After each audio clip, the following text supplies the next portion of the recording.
আর মনে রাখবেন প্রিয় ভাইয়েরা, দুনিয়ার জীবনে আমরা যাদেরকে নিয়ে বসবাস করি আর কি, প্রকৃত অর্থে তারা আমাদের আপন নন।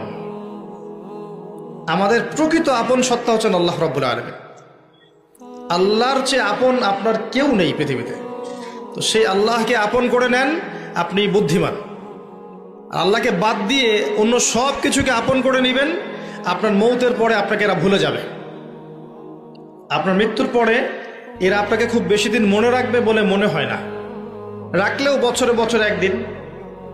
কিন্তু আল্লাহ রাব্বুল আলামিন একটা মুহূর্ত আপনাকে ভুলে থাকবেন না। একটা হাদিস মনে পড়লো যে আল্লাহ পাকের কাছে 100টা রহমত আছে, মানে 100 ভাগ রহমত আছে, দয়া আছে, ভালোবাসা আছে। তার মধ্যে 1 ভাগ তিনি সৃষ্টি জগতের মধ্যে দিয়েছেন। ওই যে গাভী তার বাচ্চাকে চেটে পরিষ্কার করে না, কুকুর তার বাচ্চাকে দুধ খাওয়ায় না, ওই 1 ভাগ রহমতের জন্য, 1 ভাগ দয়ার কারণে। বাকি 99 ভাগ রহমত আল্লাহ পাক তার নিজের কাছে রেখেছেন, যেটা দিয়ে তিনি কিয়ামতের মাঠে বান্দার প্রতি রহম করবেন। আমরা আল্লাহর রহমত পাবো ইনশাল্লাহ। প্রয়োজন হচ্ছে তওবা করে ফিরে আসা। পাপ হবেই ভাই, জীবনে চলতে গেলে পাপ হবেই, উঠতে বসতে চলতে ফিরতে পাপ হতেই থাকবে, কিন্তু তওবাও হতে থাকবে ইনশাল্লাহ। যত পাপ তত তওবা, যত পাপ তত তওবা। আপনি ঠান্ডা মাথায় এভাবে একটা কাগজ নিয়ে বসেন বাসায়, কাগজ নিয়ে বসে আপনি হিসেব করেন যে, মনে করেন, অঙ্ক করেন, মনে করেন আপনার হায়াত 60 বছর, কথার কথা চলে গেছে 30 বছর, বাকি আছে কত বছর? 30 বছর। শেষের 5 বছর মাইনাস করেন। এই 5 বছর আপনি চাইলেও মনের মতো আমল করতে পারবেন না, ঠিক আছে? শরীরে শক্তি থাকবে না, আপনার রোগ ব্যাধি থাকবে, ডায়াবেটিস, ক্যান্সার, হার্ট স্ট্রোক ইত্যাদি। নাউজুবিল্লাহ, আল্লাহ পাক হেফাজত করুন। থাকতে পারে, সম্ভাবনা কি বেশি না? 25 আছে আপনার কাছে, 25কে আপনি মাস দিয়ে গুণ করেন, দিন দিয়ে গুণ করেন, দিনের হিসাব পাবেন, পাবেন না? এখানে দাঁড়িয়ে হিসাব করেন আগের জীবনে কোন বছর থেকে আপনার নামাজ ফরজ হয়েছিল, কত বছরের নামাজ আপনি পড়েন নাই, কত বছরের রোজা আপনি রাখেননি, কত জাকাত ফরজ ছিল দেন নাই, ঠিক আছে? পাপের যেগুলো পাপ মনে পড়ছে লিখেন। আমি অমুকের সাথে জেনা করেছি, আমি অমুক দিন অমুক অমুক জায়গায় মদ খেয়েছি, আমি অমুককে হত্যা করেছি, আমি অমুককে পিটিয়েছি, আমি কিশোর গ্যাংয়ে ছিলাম, আমি ক্যাসিনোতে গিয়েছি, আমি এটা করেছি, এটা করেছি, লিস্ট করেন। প্রত্যেকটা পাপ দেখবেন, এক একটা পাপের জন্য আপনি আল্লাহর কাছে আলাদা আলাদা করে আল্লাহর কাছে দোয়ায় বলবেন, আল্লাহ আমি ওই পাপ করেছিলাম, আল্লাহ আমাকে মাফ করে দাও, আমি ওই পাপ থেকে তওবা করছি আল্লাহ, আর জীবনে কখনো এই পাপ করবো না ইনশাআল্লাহ। এরকম করে তওবা করেন, তওবাটাকে ফিল করতে পারবেন। খালি মুখে যদি বলেন আস্তাগফিরুল্লাহ ওয়া আতুবু ইলাইহি, ফিল করতে পারবেন না। আপনি লিখেন, বুঝবেন যে আপনি কি কি করেছেন জীবনে। করা যাবে না এটা, যেগুলো মনে পড়ছে করা যাবে কিন্তু। এরপরে অজু করবেন, করে সুন্দর করে 2 রাকাত সালাত পড়বেন, পরে চোখের পানি ছেড়ে আল্লাহর কাছে কান্নাকাটি করবেন, ইয়া আল্লাহ এই কাজ আমি করেছিলাম, আমি প্রত্যেকটা কাজ আমি আল্লাহ স্বীকার করছি যে আমি এগুলো ভুল করেছি। আল্লাহ তুমি আমাকে যত নেয়ামত দিয়েছো সব নেয়ামত স্বীকার করছি আল্লাহ। আমি যত পাপ করেছি, তোমার অবাধ্য হয়েছে, সব স্বীকার করছি আল্লাহ, তুমি আমার পাপগুলোকে মাফ করে দাও। 1 মুহূর্তের মধ্যে আল্লাহ পাক মাফ করে দেবে ইনশাআল্লাহ তাআলা। শুধু তাই না, আল্লাহ পাক বলেছেন যে আল্লাহ পাক এই সমস্ত গুনাহগুলোকে নেকি দিয়ে পরিবর্তন করে দিবেন ইনশাআল্লাহ। ইল্লা মান তাবা ওয়া আমানা ওয়া আমিলা আমালান সালিহান, আছে না একটা সূরা ফুরকানে, ইল্লা মান তাবা ওয়া আমানা ওয়া আমিলা আমালান সালিহান। তারা নয় যারা তওবা করেছে এবং ঈমান এনেছে এবং বেশি বেশি সৎ আমল করেছে। উলাইকা ইউবাদদিলুল্লাহু সাইয়্যাতিহিম হাসানাত, এরাই তারা যাদের সমস্ত গুনাহকে আল্লাহ পাক নেকি দিয়ে পরিবর্তন করবে।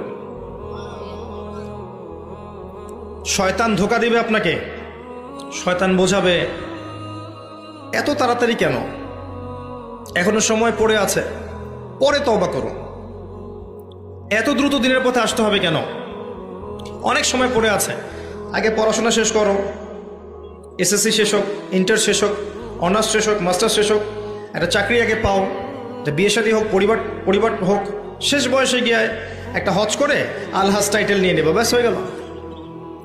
শয়তান আপনাকে বুঝাবে অনেক কিছু। মনে রাখবেন, ইন্নাশ শাইতানা কানা লিল ইনসানি আদুওয়াম মুবিনা, নিশ্চয়ই শয়তান মানুষের প্রকাশ্য স্পষ্ট শত্রু, এর ধোকায় পা দিবেন। আর ইবলিস অনেক স্মার্ট, কারণ তার অনেক বয়স হয়ে গেছে, সে অনেক প্রবীণ এবং প্রজ্ঞা অর্জন করেছে আর কি। সে কিন্তু অনেক স্মার্ট, সে জানে কিভাবে মানুষকে পদস্খলিত করতে হয়। সে মানুষকে নেক সুরতেও ধোকা দিতে পারে। নেক সুরতে মনে হচ্ছে ভালো কাজ করছি আমি, দেখবেন এই ভালো কাজের মধ্যেও দেখবেন ধোকা দিয়ে ফেলেছে, এত স্মার্ট। তো আমি যে পয়েন্টটাতে কথা বলছিলাম যে যুব সমাজকে যদি ইব্রাহিমের মতো, ইসমাঈল আলাইহিস সালামের মতো, মুহাম্মদ সাল্লাল্লাহু আলাইহি ওয়াসাল্লামের আদর্শে উজ্জীবিত হয়ে জীবন করতে হয়, প্রথমে তওবা করতে হবে। খালেস তওবা করে সমস্ত পাপ ছেড়ে দিয়ে বাকিটা জীবন, এই যে 25 বছরের টার্গেট করেন, এই 25 বছর আমি কি করতে চাই, আমার লাইফের গন্তব্য জান্নাত, জান্নাতে যেতে হলে আমার কি দরকার, আল্লাহর সন্তুষ্টি। আমি একটা জীবন পেয়েছি, এই 25 বছরের পর আমি আর থাকবো না পৃথিবীতে। এই সময়টুকুতে আমি কি করতে পারি নিজের জন্যে, নিজের পরিবারের জন্যে, আমার পরবর্তী প্রজন্মের জন্যে, ঠিক আছে, আমার উম্মার জন্যে, দেশের জন্যে বা রাষ্ট্রের জন্যে আমি কি করতে পারি, প্ল্যান করতে হবে।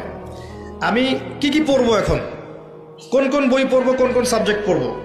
পড়াশোনা করতে হলে আমাকে কার কার কাছে যেতে হবে লিখে ফেলেন। পড়াশোনার পরে আমি কিভাবে আমল করব, দিন রাত কেমন করে গোছাবো, 24 ঘন্টা রুটিন করে ফেলেন। তারপরে আপনার রিজিকের দরকার, আমি কি রিজিক চাচ্ছি, হালাল না হারাম, আমি হালাল যাচ্ছি।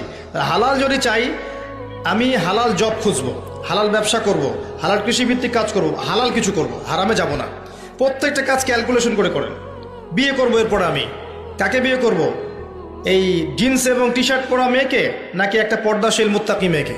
যে মুত্তাকি মেয়েকে ঠিক চিহ্ন দিলেন, এবার আসেন মুত্তাকি মেয়ে খুঁজতে হবে।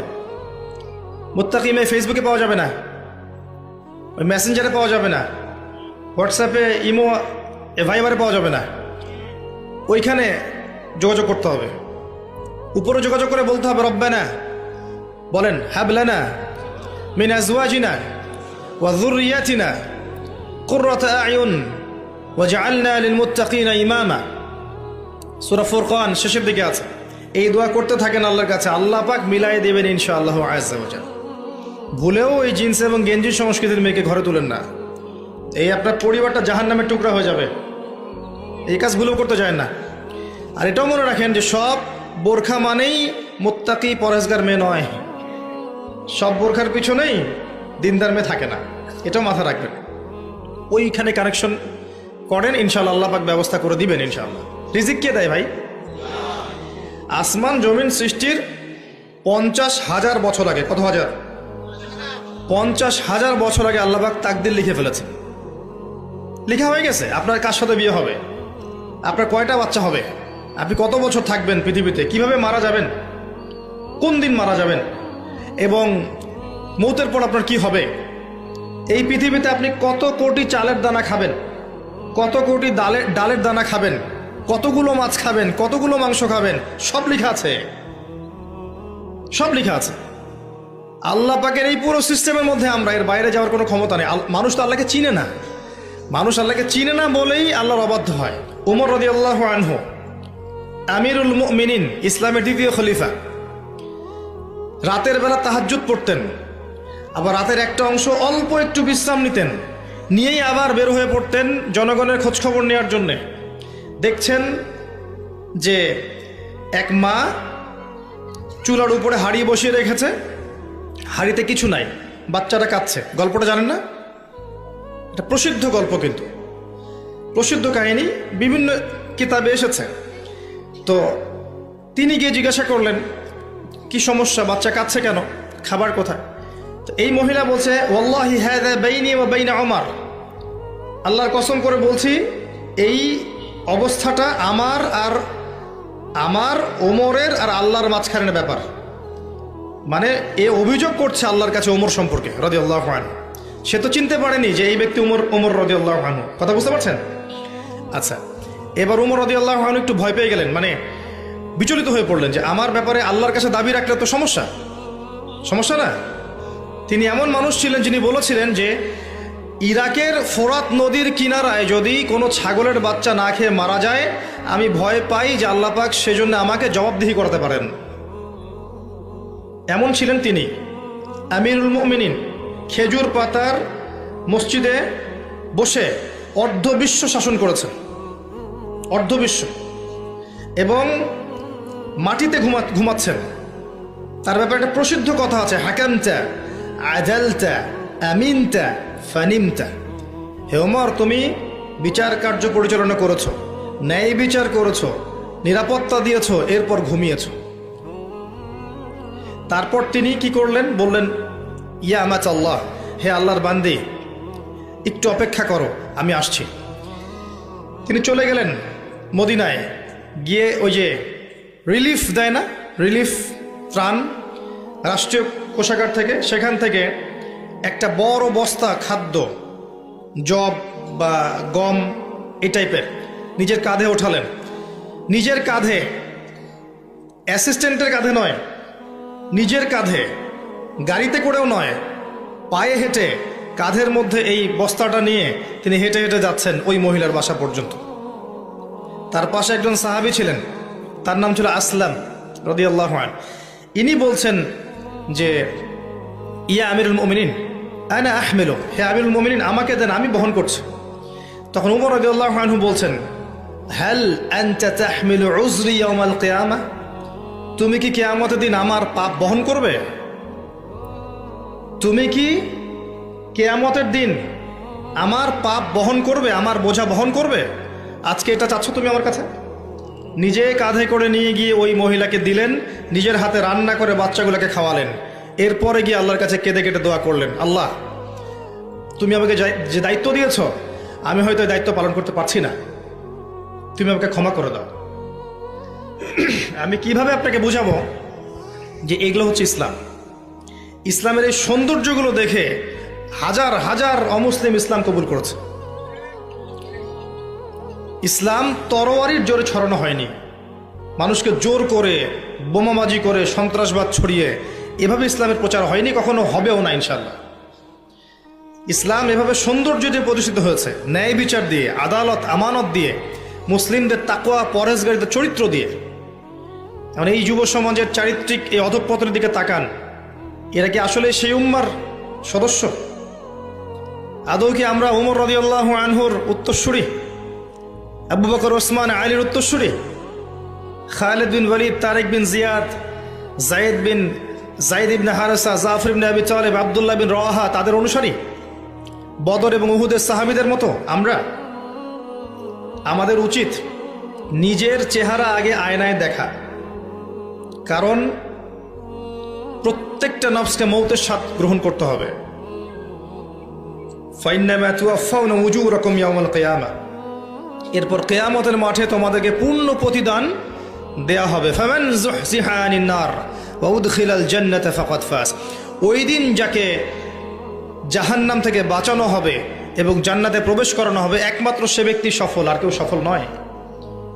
তাই আমি যুব সমাজকে আমার হৃদয়ের অন্তঃস্থল থেকে অনুরোধ করব, এই যে সময় নষ্ট করা, অহেতুক পড়াশোনায় ফাঁকি দেওয়া, আপনার ইসলামের বেসিক জিনিসগুলো না শেখা, কোরআন হাদিস না পড়া, রোজা না রাখা, নামাজ না পড়া, কোরআন তেলাওয়াত না করা, আল্লাহর জিকির আজগার না করা, সারাটা দিন এই যে ফেসবুকিং, ইউটিউবিং, আপনার পাবজি, আপনার টিকটক, এই যে আপনার আর কি আছে, এই যে পর্নোগ্রাফি, আপনার অশ্লীল সাইটগুলোকে ভিজিট করা, মেয়েদের সাথে চ্যাটিং করা, গার্লফ্রেন্ডের সাথে ডেটিংয়ে যাওয়া, জিনা করা, মাদকদ্রব্য সেবন করা, এই যে পশ্চিমাদের নোংরা সংস্কৃতিতে অভ্যস্ত হয়ে গেছেন, আল্লাহর ওয়াস্তে এখান থেকে তওবা করে ফিরে আসেন। ফিরে আসেন, আপনার জন্য দুইটা সুসংবাদ। একটা হচ্ছে, নবী সাল্লাল্লাহু আলাইহি ওয়াসাল্লাম বলেছেন, কিয়ামতের মাঠে আল্লাহ পাক 7 শ্রেণীর মানুষকে আল্লাহর আরশের ছায়ায় ছায়া দিবেন, যেদিন ওই ছায়া ছাড়া অন্য কোনো ছায়া থাকবে না। তার মধ্যে এক শ্রেণী হচ্ছে যে যুবক সমাজ বা যুবক শ্রেণী, যুবতীও পর্বের মধ্যে, যারা তাদের যৌবনকালটাকে আল্লাহর রাস্তায় বিলিয়ে দিয়েছে। মনে রাখবেন, বার্ধক্যে গেলে মৌতের ফিকির সবার হয়, বার্ধক্যে গেলে সবারই মৌতের ফিকির হয়, কিন্তু ওই বার্ধক্যে গেলে এখনকার গোল্ডেন টাইমটা কখনো ফিরে আসবে না, কশ্চিনকালেও আপনি এই সময়টা ফিরে পাবেন না। আরেকটা হচ্ছে যে আল্লাহ পাক সেই যুবককে দেখে বিস্মিত বোধ করেন, যেই যুবক তার প্রবৃত্তির চাহিদাকে দমন করেছে এবং যৌবনকালটাকে আল্লাহর পথে দিয়ে দিয়েছে। যুবক বয়সের ইবাদতের এত মূল্য আল্লাহর কাছে, এত মূল্য যে এই সময়টাতে মানুষ যা ইচ্ছা তাই করতে পারত। কিন্তু যুবক শ্রেণী আল্লাহকে ভয় করে, তার রাসূলকে ভালোবেসে, রাসূলের সুন্নাহগুলোর উপর আমল করলে, নামাজ পড়লে, রোজা রাখলে, তাহাজ্জুদ পড়লে, জিকির করলে, সৎ কাজের আদেশ করলে, অসৎ কাজে নিষেধ করলে, জ্ঞান অর্জন করলে, তিলাওয়াত করলে, এক কথায় ন্যায়ের পথে থাকলে আল্লাহ পাক অফুরন্ত নেকি পুরস্কার দিবেন ইনশাআল্লাহ তাআলা।